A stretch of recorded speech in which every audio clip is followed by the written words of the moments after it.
Stall ਜਿਹੜਾ ਹੈਗਾ ਖਾਣ ਪੀਣ ਵਾਲੀ ਚੀਜ਼ ਦਾ ਜਾ ਕੇ ਦੱਸਦੇ ਆ ਜੀ ਕਿਹੜੀ ਆ ਤੇ ਮਜ਼ੇ ਦੀ ਵੀ ਹੈ ਕਿ ਨਹੀਂ, ਬੰਦਾ ਰੱਜਦਾ ਕਿ ਨਹੀਂ, ਇਹ ਵੀ ਤੁਹਾਨੂੰ ਦੱਸਾਂਗੇ।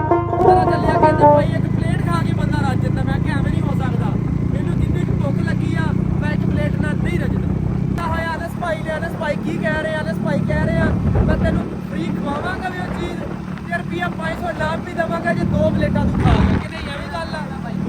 ਲਓ ਜੀ ਹੁਣ ਤੁਹਾਨੂੰ ਪਤਾ ਫਿਰ 500 ਰੁਪਿਆ ਨਾਮ ਮੈਂ ਤਾਂ ਲੈ ਕੇ ਰਹਿਣਾ।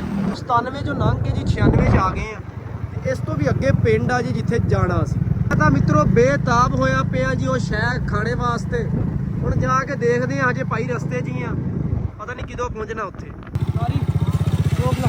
ਕੀ ਹੋਇਆ ਕੀ ਹੋਇਆ ਕੀ ਹੋਇਆ? ਚੱਕਰ ਆ ਰਹੇ, ਚੱਕਰ ਆ ਰਹੇ।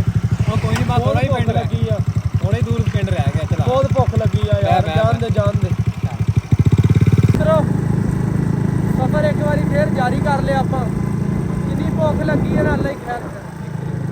ਦਹੀਂ ਭੱਲਿਆਂ ਦੇ ਲੈ ਕੇ ਹਾਂ ਨਾ ਯਾਰ ਤੂੰ ਚੈੱਕ ਕਰੇ।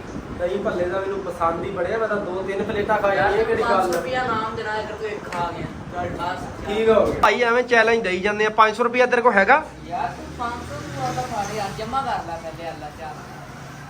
ਭਾਈ ਜੀ? ਤੀਜਾ ਬੰਦਾ ਆਪਣੇ ਨਾਲ ਆ ਕਾਰੀ। ਆ 500 ਰੁਪਇਆ ਜੇ ਮੈਂ 2 ਦਹੀਂ ਭੱਲਿਆਂ ਦੀ ਪਲੇਟਾਂ ਖਾ ਗਿਆ ਤੂੰ ਮੈਨੂੰ ਦੇ ਦੇਣਾ, ਠੀਕ ਆ? ਜੇਬੀ 'ਚ ਪਾ ਲਾ ਆਪਣੀ, ਠੀਕ ਆ? ਇਮਾਨਦਾਰੀ ਨਾਲ ਉਹਨੂੰ ਦੇ ਦੇਣੇ, ਠੀਕ ਆ? ਠੀਕ। ਆਓ ਜੀ ਮਿੱਤਰੋ ਆ ਗਏ ਦਹੀਂ ਭੱਲੇ। ਇਹ ਤਾਂ ਮੈਂ ਕਹਿੰਦਾ ਤਿੰਨੇ ਹੀ ਮੈਂ ਖਾ ਜਾਵਾਂ, ਮੇਰਾ ਕੀ ਪਤਾ। ਤਾਂ ਭਾਈ ਜੀ ਫਿਰ ਨਜ਼ਰ ਆਉਣ ਲੱਗ ਗਿਆ 500 ਰੁਪਿਆ। ਮੈਂ ਕਿਹਾ ਯਾਰ ਦਹੀਂ ਭੱਲਿਆਂ ਦੀ ਕਰ ਦਈਏ ਸਪੀਡ ਜ਼ਿਆਦਾ। ਲੋ ਭਾਈ ਫੁੱਲ ਟਰਾਈ ਕੀਤੀ ਹੈ ਸਪੀਡ ਦੇ ਵਿੱਚ ਖਾਣ ਦੀ। ਜਿਵੇਂ ਹੀ ਲਾਈ ਮੈਂ ਸਪੀਡ, ਮੇਰਾ ਢਿੱਡ ਭਰ ਗਿਆ ਕਿਵੇਂ, ਮੈਂ ਤਾਂ ਰਹਿ ਗਿਆ ਹੈਰਾਨ ਜੀ। ਆਵਾਜ਼ ਦੇ ਨਾਲ ਯਾਰਾਂ ਨੂੰ ਕਰਨਾ ਪਿਆ 500 ਰੁਪਿਆ ਵਾਪਸ। ਭਾਈ ਜੀ ਨਿਕਲਦੇ ਪਏ ਆ ਯਾਰ ਹੁਣੀ ਹੁਣ ਪਿੰਡ ਨੂੰ ਵਾਪਸੀ। ਦੇਖਾਂ ਤੇ ਹਨੇਰਾ ਹੋ ਗਿਆ ਬਹੁਤ ਜ਼ਿਆਦਾ। ਪਿੰਡ ਨਹੀਂ 2 ਪਿੰਡ ਨਹੀਂ 3 ਪਿੰਡ ਛੱਡ ਕੇ ਹੈਗਾ ਜੀ ਸਾਡਾ ਪਿੰਡ ਵਾਪਸ। ਨਜ਼ਰ ਮਾਰਾਂ ਬਾਬਾ ਜੀ, ਦੇਖਾਂ ਹੁੱਕਾ ਚੱਕਿਆ ਹੋਇਆ। ਮੈਂ ਕਿਹਾ ਬਾਬਾ ਜੀ ਖੈਰ ਤਾਂ ਹੈ? ਕਹਿੰਦਾ ਹਾਂ ਯਾਰ ਹੁੱਕਾ ਪੀਣੇ ਦਾ ਸਵਾਦ ਹੀ ਲੈਦਾ। ਮਿੱਤਰੋ ਚੰਦ ਦੀ ਚਾਨਣੀ ਬਹੁਤ ਜ਼ਿਆਦਾ, ਚੈੱਕ ਕਰੋ ਜੀ ਚੰਦ। ਮੁੰਡਿਆ ਕੀ ਦੱਸਾਂ ਮੈਂ, अचानक मैं देखी है वीडियो, तेरे को दही भल्ले नहीं खाते क्या? जा एक प्लेट का भी नहीं 500 रुपया आ गए।